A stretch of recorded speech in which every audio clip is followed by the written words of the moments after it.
What's up guys? Yan, panoorin na naman natin yung mga matitibay na mga tirador. Ito si Jancy, yung dating manager ni JB Sukal.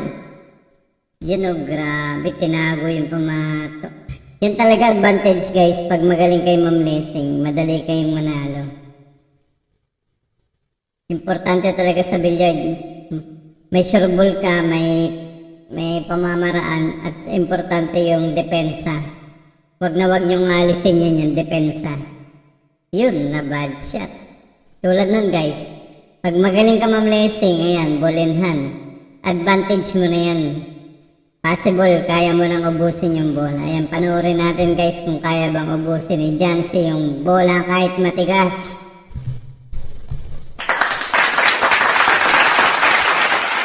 Yun. Tira uno, tutok sa dos.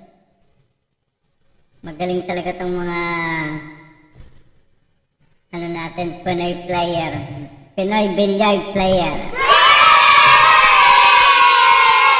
Ayan. Sunod 3. Galing.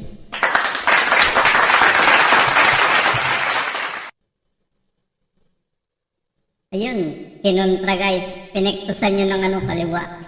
Ibabaw para tumakbo ng ganun. Okay. Ayun oh, galing ni Jancy. Parang natutulog lang. Ang lupit.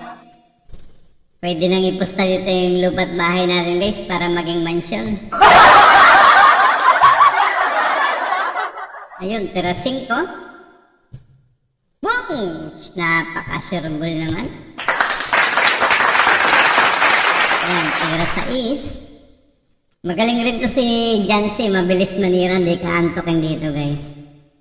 Hindi ka tulad ng ibang player tapos ka na nagkape, hindi pa tapos isang game. Ayan, tira 7. Yung, grabe talagang galing. Pag wala kang ibang pamusta guys, ipusta mo na yung lola at lolo mo nang dumami. Yan, tira 8 na guys. 3 bola na lang. Ilan yung inuubos niya? Siyam. Kahit matigas, kayang-kaya. Ayun, kinontra na naman. Pinektusan ng kanan. Para tumutok sa 9. Ang galing talaga. Ayan, last 2 balls.